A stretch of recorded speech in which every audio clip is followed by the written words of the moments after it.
In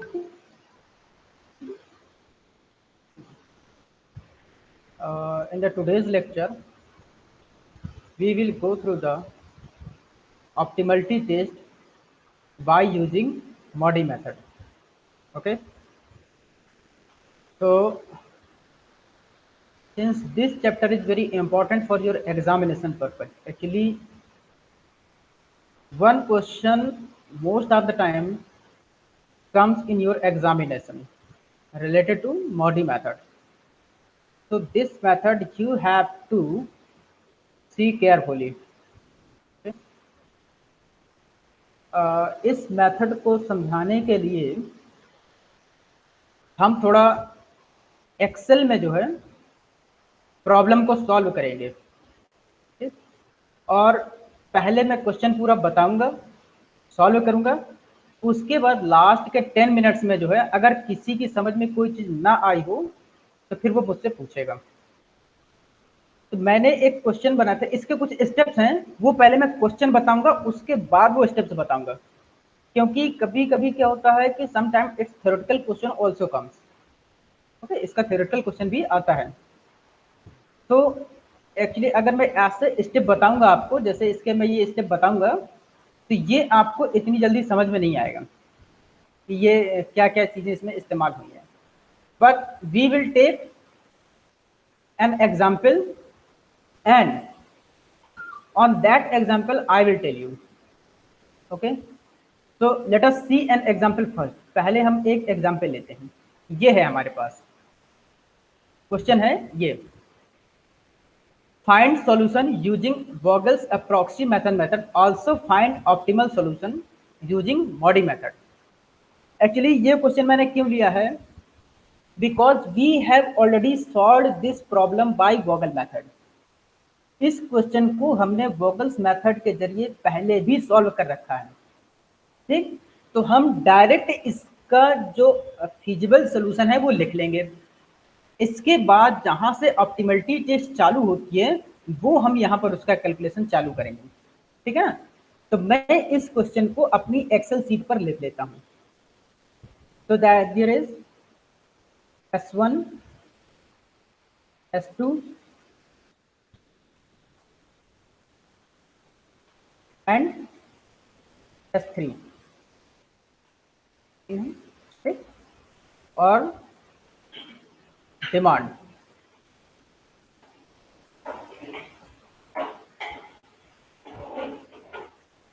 question को बहुत ध्यान से समझिएगा, क्योंकि ये क्वेश्चन बहुत, एक ये है जैसे सिंप्लेक्स मेथड हर साल आता है, ऐसे ही ये भी मोस्ट ऑफ द टाइम आता है। D1, D2, D3, D4 और supply.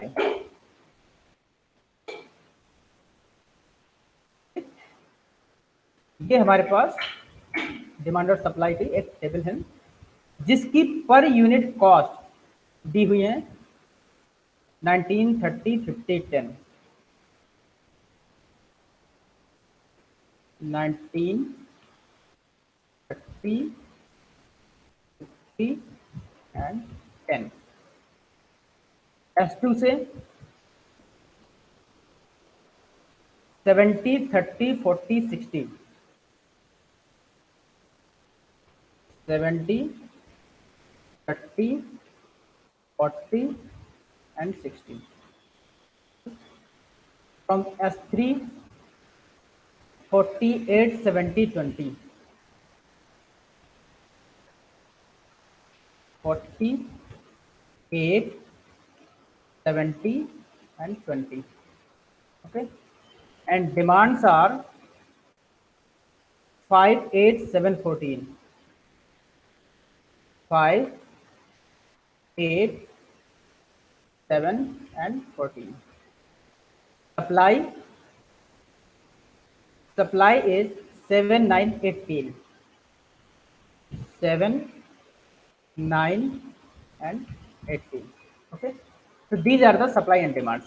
So let's check either this table is balanced or not। तो हम यहां से यहां तक का इसका ऑटो सम कर लेते हैं। कितना आया? 34, ठीक? अब मैं इसको डिलीट कर देता हूँ। ये सप्लाई हमारी 34 आ गई।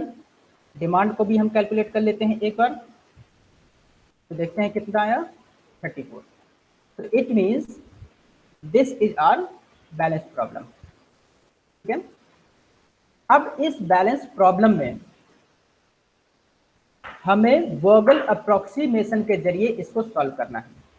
So since we have already solved this problem by Vogel approximation method, since we have already solved this problem by Vogel's approximation method, तो वो उसका सॉल्यूशन क्या है, वो ये हुआ है। ठीक, here the solution of this question is given। कितने इसके सॉरी कितने इसके एलोकेशन है वो हम इसमें इंडिकेट कर देते हैं। ठीक, तो देखिए फर्स्ट वाले में है 5, मतलब कि 19 वाले में है 5, तो मैं यहाँ पर इसको जो है 5 एलोकेट कर देता हूँ। 5 मैंने यहाँ पर इसको एलोकेट कर रहा हूँ मैं। एक मैंने सर्किल लिया और यहाँ पर मैंने एक सर्किल ड्रॉ किया और इसके अंदर लिख दिया मैंने 5, और इसका साइज जो है मैं थोड़ा सा बढ़ा देता हूँ। ये मैंने 5 यहाँ पर एलोकेट कर दिया। ठीक, दूसरा कितना है, S1 से D4 पर, S1 से D4 पर एलोकेशन कितना है 2, तो S1 से D4 पर मैं एलोकेट कर रहा हूँ। S1 से D4 पर, इसी को मैं कॉपी कर लेता हूँ Ctrl+C, और यहाँ पर मैं इसको पेस्ट कर देता हूँ और इसको यहाँ पर ले लेता हूँ 2। S1 से D4 पर हो गया 2। S2 से D3 पर, S2 से D3 पर है 7 का एलोकेशन। S2 से D3 पर आप लोग ये ऑलरेडी सब कर चुके हैं। S2 से D3 पर है 7 का एलोकेशन। अगला एलोकेशन है S2 से D4 पर 2 का, S2 से D4 पर 2 का। ये रहा आपका। अगला एलोकेशन है S3 से D2 पर 8 का,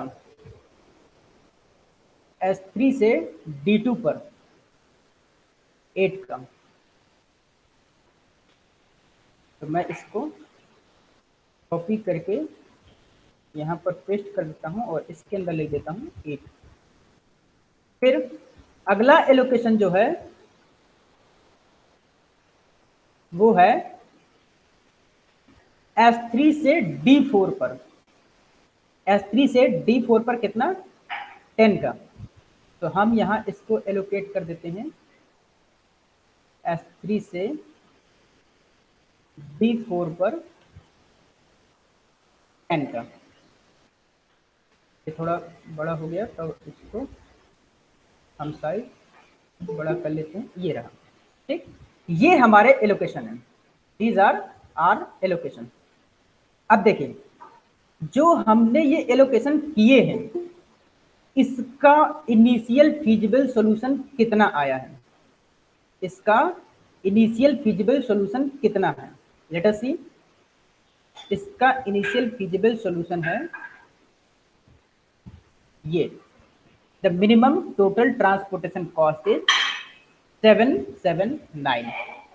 ठीक, तो मैं इसको पूरा कॉपी कर लेता हूँ और यहाँ पर एक सेल पर मैं इसको पेस्ट कर देता हूँ। ठीक, ये रहा हमारे पास ये आ गया पूरा जो हमने इनिशियल फीजिबल सॉल्यूशन निकाला है। Since here the number of allocated cells equal to 6, मतलब कि जो allocated cell कितने हैं 1 2 3 4 5 6 equal to 6, it means m plus n minus 1। when I was telling you about the condition of degeneration, मैंने आपको जब डिजेनरेसी की कंडीशन बताई थी तब मैंने इस चीज को बताया था कि अगर आपके एलोकेशन m+n-1 के बराबर हैं तो आपका जो सवाल है वो नॉन डिजेनरेट है। मतलब कि रो प्लस कॉलम को जोड़ दीजिए और उसमें से एक लेस कर दीजिए, तो जितना आएगा अगर एलोकेशन उसके बराबर है तो हमारे पास प्रॉब्लम नॉन डिजेनरेसी है। तो देखिए 1 2 3 4 5 6 6 एलोकेशन है, ठीक। इसको थोड़ा सा ऊपर कर देते हैं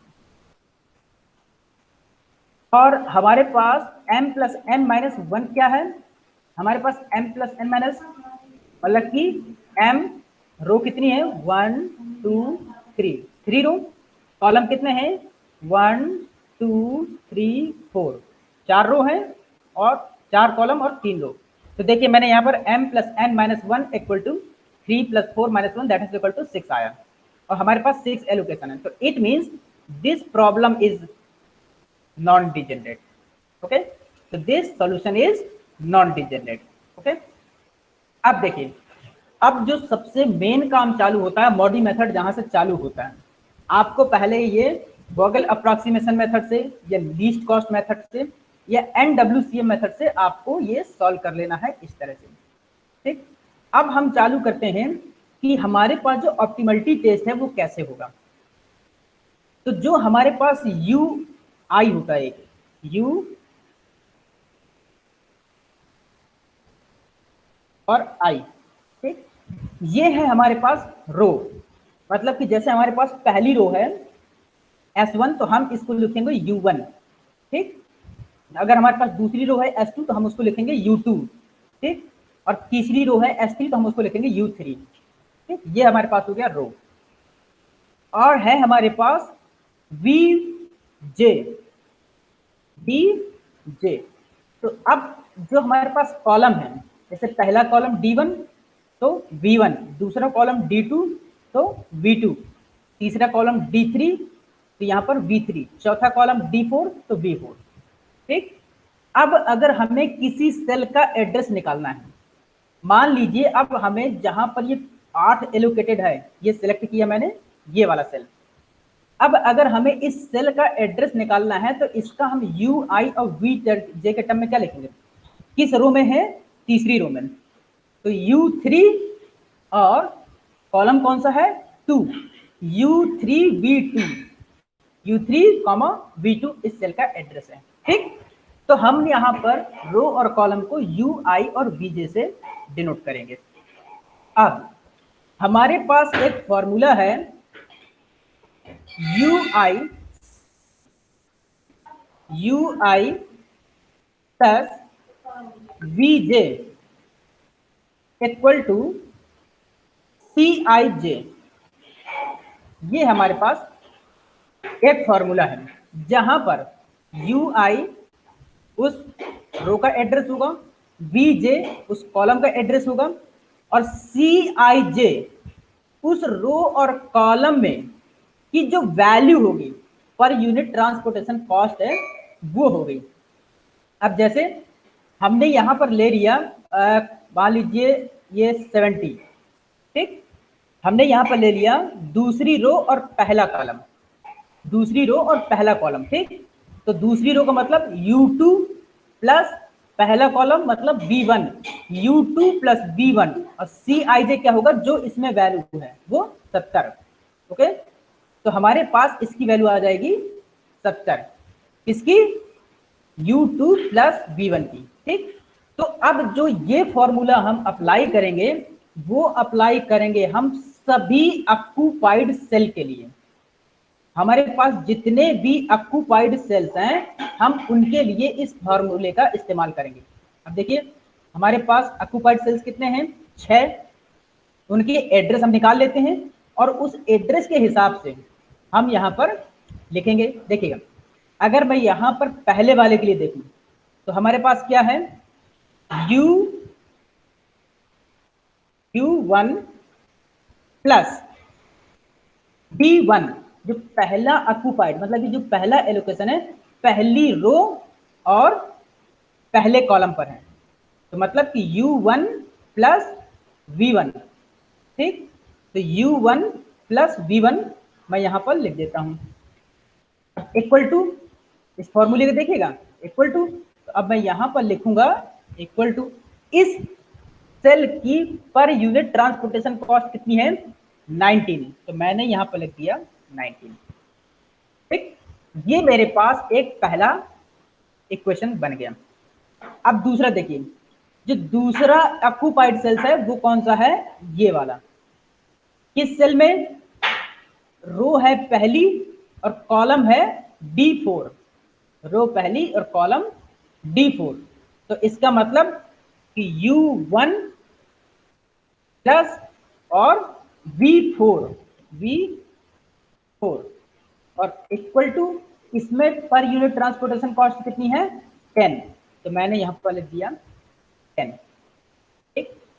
तीसरा ऑक्यूपाइड सेल्स कौन सा है, ये वाला, किसमें, दूसरी रो और तीसरे कॉलम में, तो मैं यहां पर लिख दूंगा U2 plus V3 equal to, और इसमें वैल्यू कितनी है हमारे पास, ये रही 40, तो मैं यहां पर लिख दूंगा 40। चौथा ऑक्यूपाइड सेल्स हमारे पास कौन सा है, ये वाला, दूसरी रो और चौथा कॉलम, तो U2 plus B4 equal to, value कितनी है इसमें, 60, ये हो गया हमारे पास चौथा इक्वेशन। पांचवा एलोकेशन कहाँ है, ये वाला, कौन सा एड्रेस है इसका, तीसरी रो और दूसरा कॉलम, तो मतलब U3 plus V2 equal to, कौन सा है ये, यहां पर यूनिट ट्रांसपोर्टेशन कॉस्ट कितनी है, 8। अगला एलोकेशन कौन सा है हमारे पास, ये वाला, कौन सी रो है, तीसरी, कॉलम कौन सा है, चौथा, तो मतलब U3 plus V4, per unit transportation cost कितनी है इसमें, 20। अब हम देख रहे हैं कि हमारे पास सारे ऑक्यूपाइड सेल्स के लिए ये चीजें आ गई हैं, मतलब कितने, 6 एलोकेशन है हमारे पास, तो 6 इक्वेशन बन गई, 1 2 3 4 5 6, ठीक। अब इन इक्वेशंस के जरिए हमें U1 U2 U3 और V1 V2 V3 V4 की वैल्यू निकालनी है, ठीक। तो अब वो कैसे निकलेंगी, देखिएगा। अब हमने क्या किया कि जो इसमें सबसे ज्यादा बार आ रहा है, तो अब हम इसमें देख रहे हैं, तो V4 3 बार आ रहा है इसमें, ठीक है ना, 1 2 3, तो हम लेट कर लेते हैं, मान लेते हैं, लेट V4 इक्वल टू 0। आप किसी को भी रैंडमली ऐसे 0 मान सकते हैं, लेकिन इससे क्या होता है कि जो सबसे ज्यादा बार होता है तो उससे हमें वैल्यू निकालने में थोड़ी आसानी हो जाती है, ठीक है ना। आप इसमें से किसी को भी रैंडमली मान सकते हैं। तो हमने यहाँ पर अज्यूम कर लिया V4 इक्वल टू 0, तो अब यहाँ पर देखिए, जहां जहां पर V4 है उसमें से किसकी वैल्यू निकाल सकते हैं। देखिए ये वाला है U1 प्लस V4, जब हमने V4 0 लिया है, जब हमने V4 0 लिया है, तो इस इक्वेशन से U1 की वैल्यू कितनी आ जाएगी, U1 आ जाएगा आपका 10, ठीक। और आपके पास अब अगला देखिए V4 कहां पर है, इसमें U2 वाले में, तो U2 की वैल्यू कितनी आ जाएगी, 60, ठीक। अगला V4 कहां पर है, ये वाला, तो इसमें से अगर करेंगे तो U3 की वैल्यू कितनी आ जाएगी, 20, ठीक। अब देखिए आपके पास U1 U2 U3 और V4, इन 4 की वैल्यू है, अब निकालनी है आपको वैल्यू V2 V3 और V4 की। तो अब देखिए V2 कहां पर है, यहां पर, ठीक। अब जहां पर V2 है, अब हमें V2 निकालना है, तो U3 की वैल्यू कितनी है, 20, U3 की वैल्यू 20 है। तो अब अगर हम इस 20 को यहाँ U3 की जगह रख दें, तो V2 की वैल्यू आ जाएगी, ठीक। तो यहां पर हम रखेंगे 20, तो V2 कितना आ जाएगा, 8 माइनस 20, तो हमारे पास V2 आ जाएगा, V2 इक्वल टू माइनस का 12, ठीक, क्योंकि 8 माइनस 20 होगा तो माइनस के 20 होगा तो उसमें 8 चले जाएंगे तो माइनस का 12 आ जाएगा। अब हमें निकालना है V3। V3 कहां पर है, ये यहां पर है। अब U2 की वैल्यू कितनी है, ये यहां पर है, U2 है 60, ठीक, तो अब मैं यहां पर इस U2 की जगह 60 रख दूंगा तो ये यहां पर आएगा, तो V3 की वैल्यू कितनी आ जाएगी, 40 माइनस 60 तो माइनस का 20, तो V3 equal to minus 20। Clear. V1, अभी V1 नहीं निकाला हमने, तो V1 कहां पर है हमारे इसमें, और U1 कितना है 10, ठीक, तो हम इस 10 में से यहां रख देंगे इसको 10 को U1 की जगह, तो V1 कितना हो जाएगा 19 माइनस 10, तो कितना आ जाएगा 9, तो हमारे पास V1 आ जाएगा, V1 इक्वल टू 9, ठीक। अब देखिए हमारे पास V1, V2, V3, V4, U1, U2, U3, ये सारी वैल्यूज अब आ गई, ठीक, किसके लिए, नॉन ऑक्यूपाइड सेल्स के लिए, वो ऑक्यूपाइड सेल्स के लिए, सॉरी, ठीक, ऑक्यूपाइड सेल्स के लिए हमारे पास U1, U2, U3 और V1, V2, V3, V4 की वैल्यू आ गई। अब हम अगेन एक फॉर्मूला लगाएंगे, वो होगा Cij Dij, लगा पहले Dij लिख लीजिए, Dij equal to Cij minus bracket के अंदर Ui प्लस Bj, ठीक, हम ये फॉर्मूला अप्लाई करेंगे किसके लिए, जो हमारे पास नॉन ऑक्यूपाइड सेल्स हैं। जैसे नॉन ऑक्यूपाइड सेल्स कौन से हैं, यहां पर एक ये S1D2, S1D3, S2D1, S2D2, फिर यहां पर S3D3, ओके, तो अब हमें इनमें से Dij की वैल्यू निकालनी है।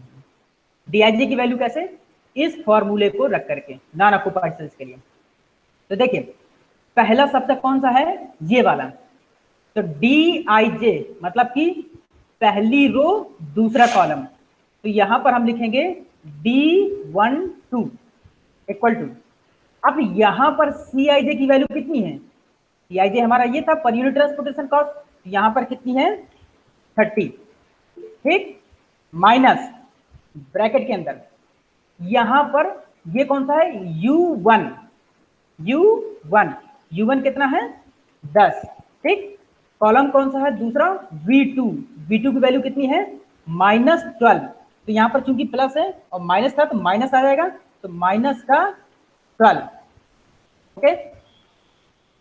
अब ये आ गया आपके पास। अब देखिए यहां पर 10 में से -12 जाएंगे तो माइनस का 2 बचेगा, माइनस का 2 और ये वाला माइनस मिलकर के हो जाएगा प्लस, तो 30 प्लस 2 कितना आ जाएगा 32, तो पहला जो D12 है उसकी वैल्यू आ गई 32, ठीक।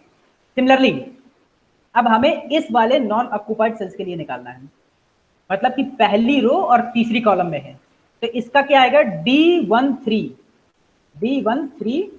इक्वल टू, अब यहां पर जो Cij की वैल्यू है वो कितनी है 50, तो हम यहां पर लिख देंगे 50 माइनस ब्रैकेट के अंदर, ठीक है।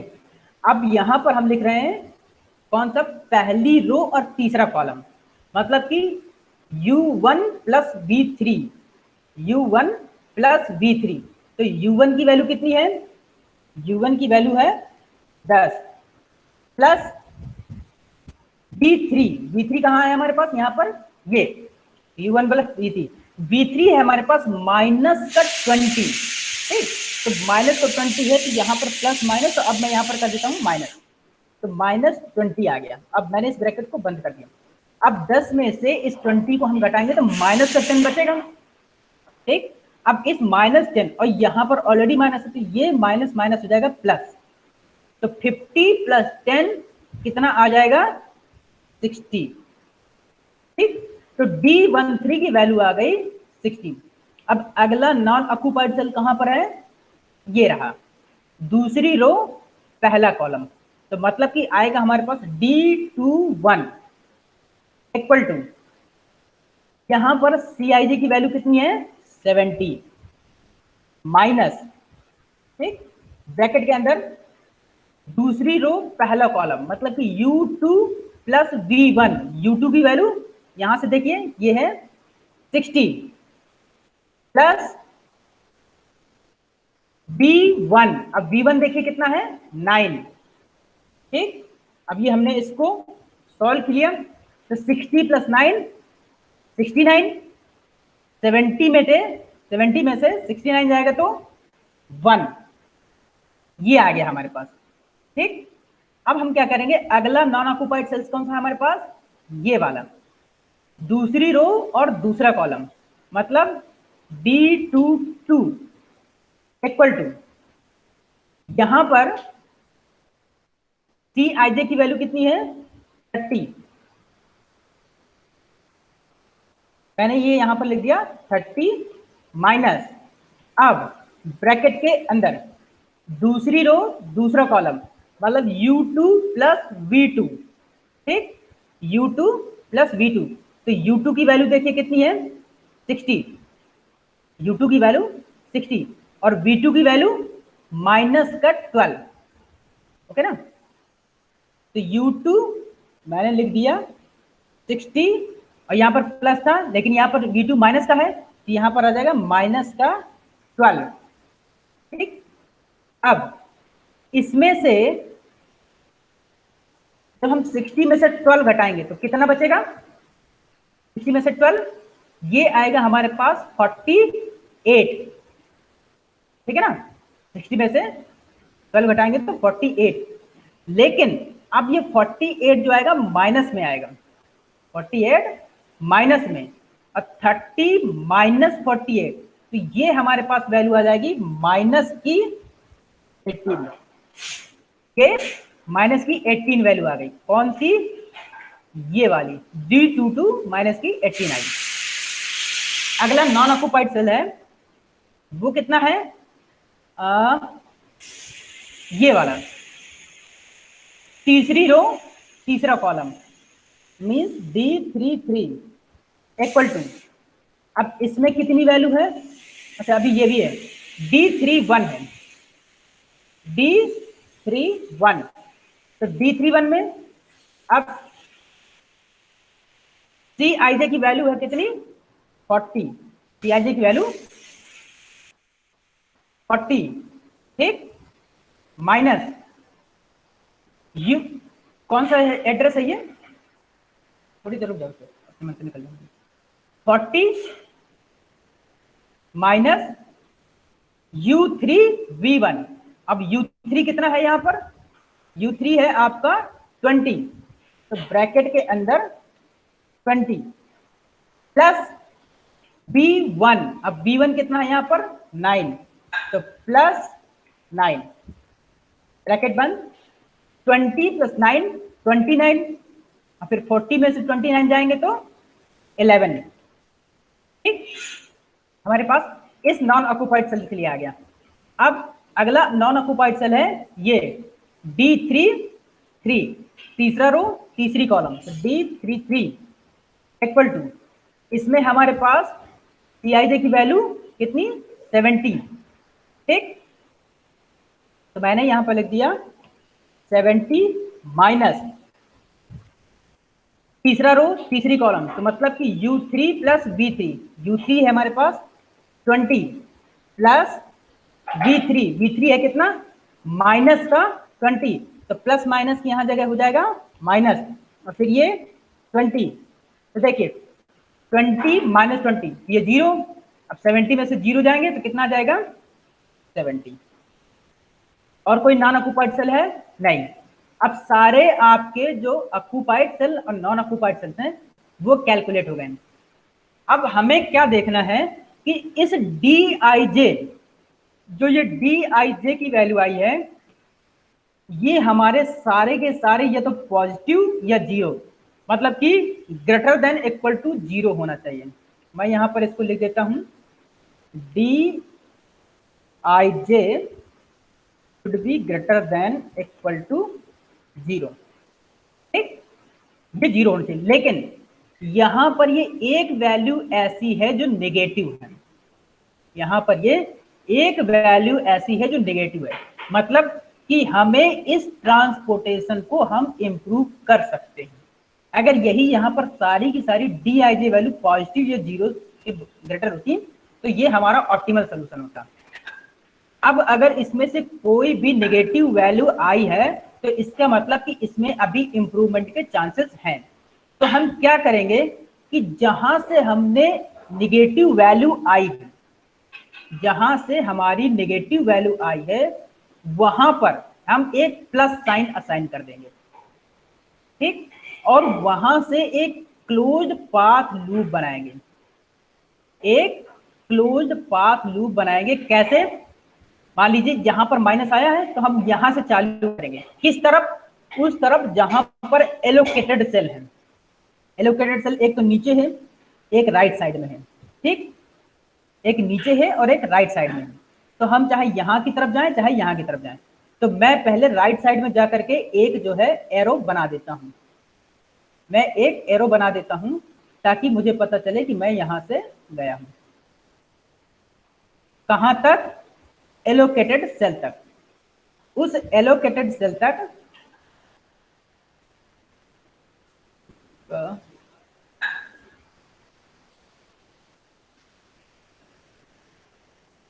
ये मैंने एक बना दिया। ठीक, अब इस जहां पर एलोकेटेड सेल है, अब यहां से हम उस तरफ मुड़ेंगे जहां एलोकेटेड सेल होगा। 90 डिग्री पर, 90 डिग्री पर हम उस तरफ मुड़ेंगे जहां पर एलोकेटेड सेल होगा। अब हम वहीं से मुड़ सकते हैं जहां पर एलोकेटेड सेल हो। ठीक, और मुड़ करके हमें लास्ट में वहीं पर पहुंचना है जहां से हमने शुरुआत की थी। हमने यहां से शुरुआत की थी। ठीक, हम एलोकेटेड सेल की तरफ गए। अब यहां से या तो हम ये D4 ऊपर की तरफ जाएं और या तो फिर नीचे की तरफ जाएं। ठीक, अब थोड़ा एक आइडिया लगाते हैं। जब हम यहां से ऊपर की तरफ जाएंगे तो यहां एलोकेटेड सेल है। यहां से और आगे कहां तक जा सकते हैं? जहां एलोकेटेड सेल है वो यहां पर है। ठीक, यहां से मुड़ेंगे, लेकिन अब ये सीधा जब यहां नीचे आएगा तो फिर यहां कहीं मुड़ने के लिए इसको नहीं है। हम यहां, क्योंकि हमें पहुंचना है कहां पर? शुरुआत हमने यहां से की थी, यहां पर आने के लिए हमें यहां से मुड़ना पड़ेगा, लेकिन यहां पर एलोकेटेड सेल नहीं है। तो हम क्या करेंगे? फिर नीचे की तरफ आके देखते हैं। अब मान लीजिए 60 से हम नीचे आए, हम यहां पर आ गए, ये एलोकेटेड है। ठीक, यहां से फिर हम यहां मुड़े, ये 8 में है, 8 तक पहुंच जाएंगे, यहाँ एलोकेटेड है, और फिर ऊपर जाएंगे तो वहीं पहुंच जाएंगे। तो इसका मतलब कि जो हमारा लूप बनेगा वो कैसा बनेगा? वो हमारा बनेगा इस तरह से। मैं एक और एरो यहां से यहां तक ये ड्रॉ कर देता हूं।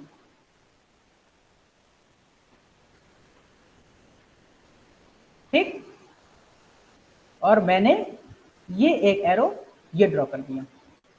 ठीक,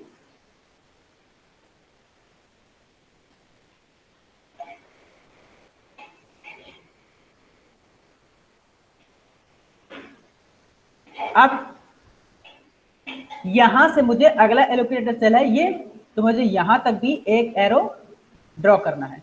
तो मैं यहां पर भी एक एरो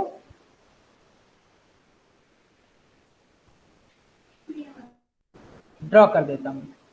ठीक, ये मैंने एक एरो यहां पर भी ड्रॉ कर दूंगा।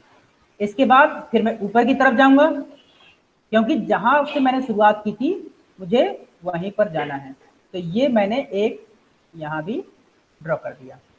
तो ये हमारे पास जहां से मैंने शुरुआत की थी वहीं पर पहुंच गए और एक क्लोज पाथ लूप बन गया। अब जहां पर माइनस साइन आया था, मतलब कि हम उसमें इंप्रूवमेंट कर सकते हैं, तो जहां पर माइनस साइन आया था वहां पर हम एक प्लस साइन असाइन कर देंगे। तो मैं यहां पर लिख देता हूं प्लस। ठीक,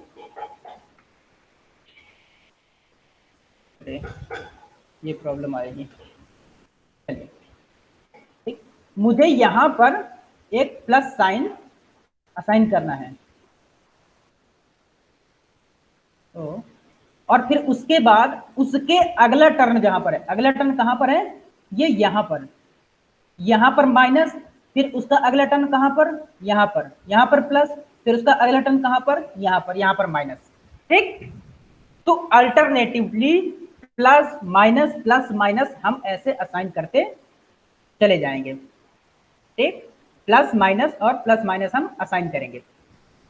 अब देखिए इसमें मैं असाइन नहीं कर पा रहा हूं, चलिए मैं एक वो जो है बॉक्स इंसर्ट करता हूं और उसमें से प्लस माइनस में असाइन कर देता हूं। ये मान लीजिए ये एक छोटा सा बॉक्स है और उसके अंदर जो है मैं लगा देता हूं माइनस साइन, प्लस साइन। ठीक, ये मैंने एक प्लस बना दिया और इसको कर दिया थोड़ा साइज बड़ा।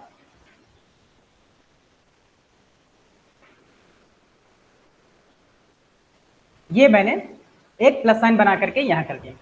इसका अगला जो होगा वहां पर मुझे करना है माइनस, मतलब कि यहां पर, तो यहां पर भी मैं एक बॉक्स बना करके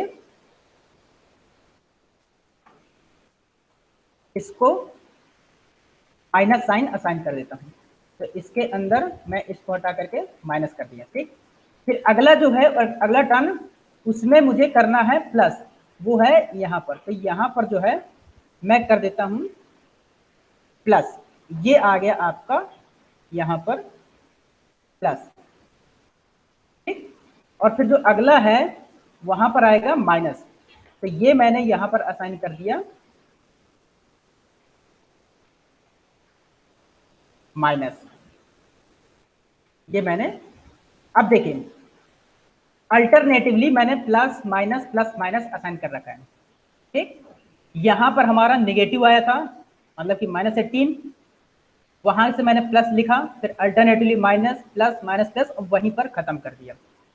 ठीक, अब मुझे क्या करना है, जहां पर माइनस साइन है, दो जगह माइनस साइन है, एक यहां पर और एक यहां पर, उन दोनों में जो मिनिमम एलोकेशन है, तो मिनिमम एलोकेशन कौन कौन से देखने, एक 8 का एलोकेशन है और एक 2 का एलोकेशन है।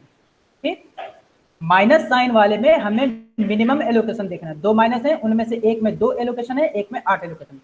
जो मिनिमम एलोकेशन है हम उसको क्या करेंगे, जहां जहां माइनस साइन है, जहां जहां माइनस साइन है उस एलोकेशन में घटा देंगे, और जहां जहां प्लस साइन है, जहां जहां प्लस साइन है उस एलोकेशन में उसको हम जोड़ देंगे। ठीक, तो अब देखिए जो यही टेबल अगली बन के आएगी वो किस तरह से आएगी, वो आएगी आपकी, मैं यहां पर दिखा रहा हूं,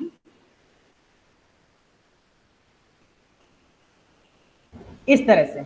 देखिए यहां पर देखिएगा, ये 5 है, इसको कुछ नहीं करना, ये 2 है, इसको कुछ नहीं करना, ये 30, यहां पर कोई एलोकेशन नहीं था, इस S2D2 पर कोई एलोकेशन नहीं था, लेकिन प्लस साइन था, और इसमें हमें ये मिनिमम एलोकेशन जो कि 2 था इसमें ऐड करना है, तो इस 30 में 2 एलोकेट हो जाएगा। ठीक, और यहां पर हमें 2 माइनस करना है, तो 2 माइनस 2 ये 0 हो जाएगा।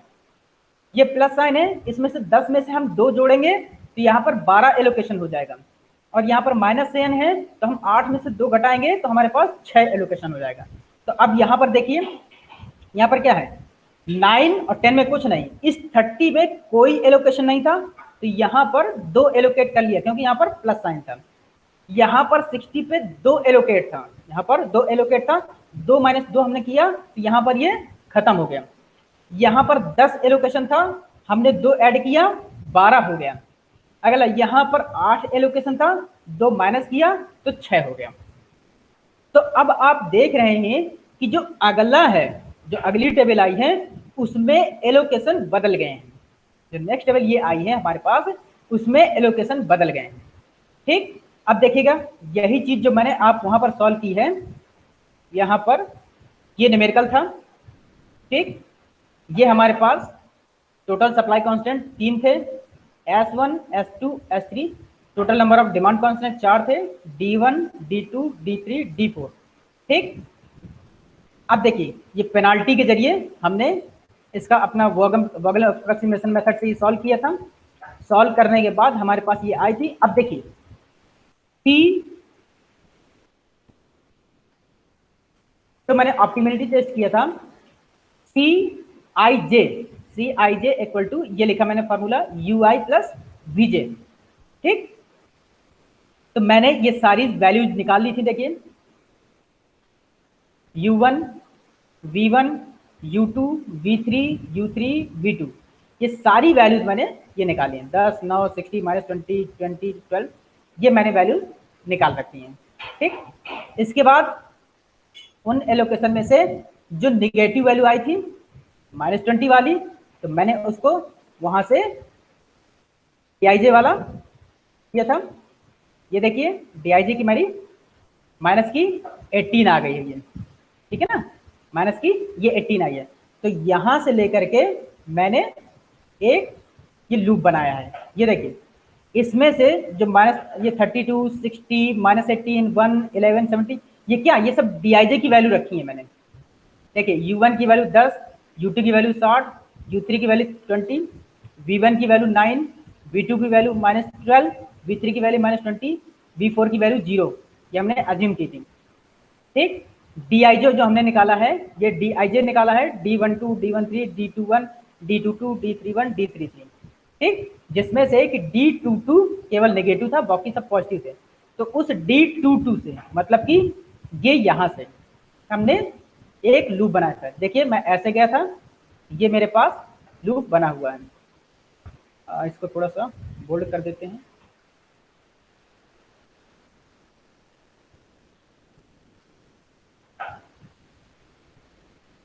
इसमें लाइन को बोल्ड करने वाला ऑप्शन आ गया। इसका वेट हमने बहुत कम हुआ, चलिए दिख तो रहा ही होगा। ठीक, दिख तो रहा ही होगा। हमने इसको इतना मोटा कर दिया। ठीक, अब मैंने यहां से लूप बनाया था ये 60 की तरफ, फिर नीचे हमें लूप वहीं से ले जाना है जहां पर एलोकेटेड हो। 90 डिग्री पर ही लूप मोड़ेगा और वहीं पर रुकेगा जहां पर एलोकेटेड हो। और जहां से शुरू हुआ था सभी एलोकेटेड सेल से जब लूप पाथ बन जाएगा तो वहां से होते हुए आपके एंड में वहीं पर खत्म होगा जहां से वो शुरू हुआ था। तो देखिए मैंने यहाँ -18 से चालू किया था, यहां से होते हुए ये और ये कर दिया।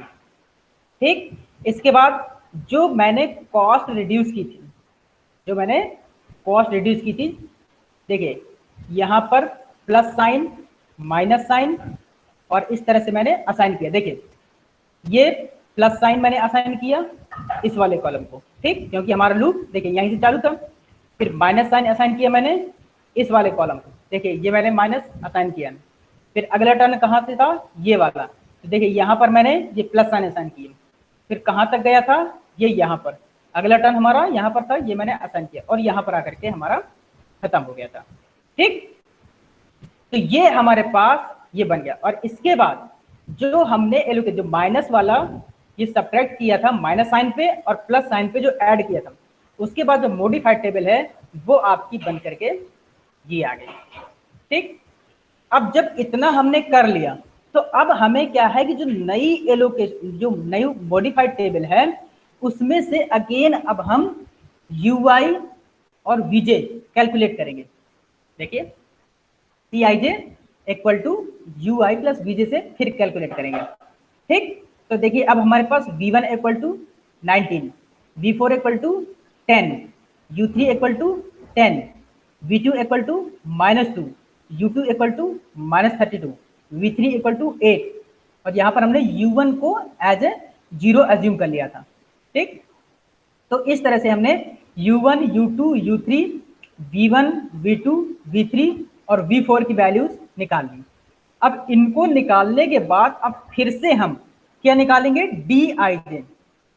देखिए ये हमने यहाँ पर U1 0 एज्यूम किया था, U2 हमारे पास कितना आ गया 32, U3 10, V1 19, V2 -2, V3 8 और V4 10। ये हमारे पास वैल्यूज आ गई। अब हमें इनसे निकालना है DIJ। ठीक, ये देखिए किसके लिए, for all non occupied cells, non occupied cells के लिए।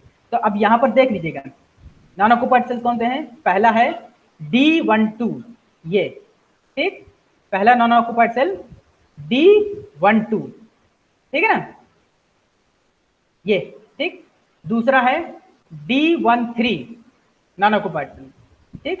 फिर यहां से D21, D21, ठीक।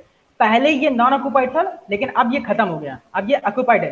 तो अब इसकी जगह कौन सा आ जाएगा नॉन ऑक्यूपाइड सेल, ये वाला D24, ठीक।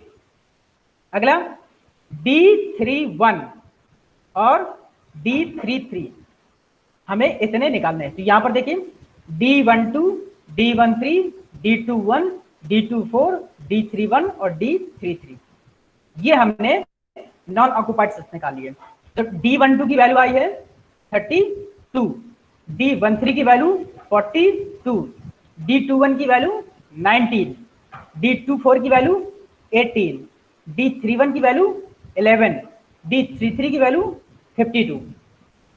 तो अब हमने देखा कि इसमें सारे मतलब कि all the DIJ are either greater than और इक्वल टू 0, मतलब कि इसमें सभी के सभी 0 से बड़े हैं, इसमें कोई भी नेगेटिव वैल्यू नहीं है।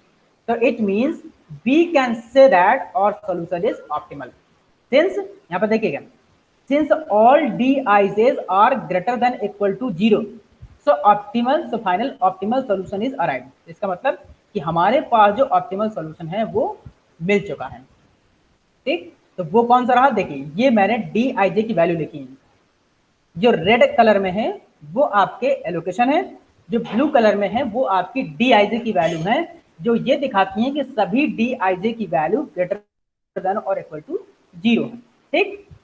अब लेट अस चेक, देखते हैं कि हमारे पास इस कैलकुलेशन के बाद कितना डिफरेंस पड़ा।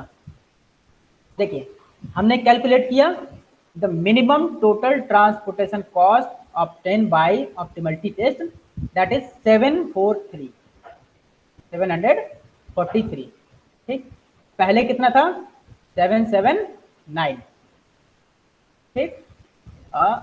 ये रहा, पहले था आपका 779 और अब हो गया 743, ठीक है ना। तो इसका मतलब कि आपका ऑप्टिमलिटी के जरिए आप जो अपनी ट्रांसपोर्टेशन कॉस्ट है उसको और रिड्यूस कर सकते हैं, जो आपने ऑप्टिमल सॉल्यूशन आपने पा लिया है, you have achieved your optimal solution now. अब जो इसके स्टेप हैं, अब जरा हम इसको समझते हैं। ऑप्टिमलिटी टेस्ट में हम इसके समझते हैं। सबसे पहले first step, determine an initial basic feasible solution using any one of the three methods given below, that is NWCR, matrix minima, Vogel approximation method। जो आप IBFS निकालेंगे, जैसे मैंने यहाँ पर वैम यूज किया है, तो आप इनमें से कोई भी इस्तेमाल कर सकते हैं, लेकिन अगर आप वैम मेथड इस्तेमाल करते हैं, तो हमने जब वैम बताया था तो उसमें बताया था कि this is more suitable than the rest of other two. Actually, the solution obtained by WAM method is either optimal or closer to optimal। जो WAM से हम निकालते हैं या तो क्लोज होता है या तो लगभग ऑप्टिमल तक पहुंच ही जाता है। तो आप मोस्टली अगर WAM इस्तेमाल करेंगे तो आपकी हो सकता है कैलकुलेशन कुछ बच जाए, ठीक। तो अगर आपके पास ट्रांसपोर्टेशन प्रॉब्लम दी है तो सबसे पहले आप उसका इनिशियल बेसिक फिजिबल सॉल्यूशन निकाल लेंगे किसी भी तीनों में से एक मेथड को अप्लाई करके, ठीक। इसके बाद now determine the values of dual variable, that is UI and VJ using relationship UI plus VJ equal to CIN। इसके बाद आपको UI और VJ की वैल्यू निकालनी है, जो कि हमने निकाला हुआ था इस रिलेशनशिप का इस्तेमाल करके, ठीक। Again compute the opportunity cost using this relationship. इसके बाद आपको अपॉर्चुनिटी कॉस्ट कैलकुलेट करनी है, किसका, delta I J equal to C I J minus U I plus V J. अब यहाँ पर जैसे डेल्टा आई जे लिखा है तो यही मैंने यहाँ पर डी आई जे लिखा था, ठीक। तो आप जो है, क्योंकि सिंबल बनाने में वहाँ प्रॉब्लम होती है इसलिए मैंने इसको सीधा सीधा यहाँ पर डी आई जे लिखी है। आप भी लिख सकते हैं, आप अकॉर्डिंग टू योर कन्वीनियंस आप कोई भी सिंबल यहाँ पर इस्तेमाल कर सकते हैं या डी आई जे भी लिख सकते हैं। तो इस सिंबल का इस्तेमाल करके हमने डेल्टा आई जे या डी आई जे कंप्यूट कर लिया, जो कि हमने किया था, ठीक। आगे check the sign of each opportunity cost. अब हमारे पास जितने भी अपॉर्चुनिटी कॉस्ट आई हैं, मतलब कि जितनी भी डेल्टा आई जे आई हैं उनकी अपॉर्चुनिटी के साइन चेक करने हैं हमें, ठीक। ऐसे first condition, if D I J, if all D I J are greater then zero, अगर आपका सभी डी आई जे जीरो से बड़ा आता है, then current basic feasible solution is optimal and stop this procedure. अगर आपके सभी डी आई जे जीरो से बड़े आते हैं तो इसका मतलब कि your solution is optimal, now you have to stop the procedure, okay. If अगर आपका जीरो आ जाते हैं, कोई भी एक जीरो हो या सभी zero, if your D I J is equal to zero, then alternative solution exists with different set allocation and same transportation cost. Now stop this procedure. इसका मतलब कि अगर सभी डीआईजे जीरो आते हैं तो इसका मतलब हो सकता है कि आपके पास कोई उसका अल्टरनेटिव सॉल्यूशन हो। अल्टरनेटिव सॉल्यूशन कैसे, मतलब कि आप देख सकते हैं दूसरे दूसरे सेल को एलोकेशन करके उसी सेम ट्रांसपोर्टेशन कॉस्ट को आप जो है दूसरे सेल में एलोकेशन करके देख सकते हैं और उसके बाद आपको प्रोसीजर स्टॉप कर देना है। But if your any one of or all D I J is less than zero, अगर आपका कोई भी डी आई जे जीरो से कम मीन्स नेगेटिव है, then the given solution is not an optimal solution. इसका मतलब कि आपका सॉल्यूशन ऑप्टिमल नहीं है, there is chance to improvement for the reducing the cost. It means further improvement in the solution is possible. आप जो है अपनी ट्रांसपोर्टेशन कॉस्ट को और मिनिमाइज कर सकते हैं। कैसे? नाउ अगर ये इनमें से कोई नेगेटिव आ जाता है या कई नेगेटिव आ जाते हैं, मान लीजिए कि वहां पर भी एक डीआईजे नेगेटिव आया था, उसमें से 2-3 नेगेटिव होते हैं, then we have to select the smallest negative opportunity cost. Select the unoccupied cell with the smallest negative opportunity cost as the cell to be included in the next solution. मतलब कि अगर मान लीजिए आपके पास जैसे हमारे पास -18 आया था और -20, -25 इस तरह से आ जाता, तो फिर जो हमारे पास स्मॉलेस्ट सबसे नेगेटिव कौन सा होता, -25, तो फिर हम -25 वाला लेते हैं, ठीक। मतलब कि माइनस में जितना ही जब वो होगा स्मॉलेस्ट उतना ही हम उसी वैल्यू को लेंगे जहां से हम शुरुआत करेंगे, ठीक। फिर assign alternate plus and minus sign at the unoccupied cells on the corner points of the closed path with a plus sign at the cell being evaluated. मतलब कि फिर वही हमें क्या करना है कि जहां से हमारा सबसे अपॉर्चुनिटी कॉस्ट स्मॉलेस्ट नेगेटिव है वहां से हम प्लस फिर माइनस फिर प्लस माइनस इस तरह से करके साइन असाइन कर देंगे, ठीक। ड्रॉ ए क्लोज्ड पाथ और loop for the unoccupied cells selected in the previous step. जो हमने प्रीवियस स्टेप में किया था, जो प्लस माइनस असाइन किया था, वहां से हम क्या करेंगे, एक क्लोज पाथ लूप बना, जैसे एरो मैंने बनाया था ड्रॉ किया था, ऐसे ही हम एरो ड्रॉ करके एक क्लोज पाथ लूप बना लेंगे। Now determine the maximum number of units that should be shipped to this unoccupied cell।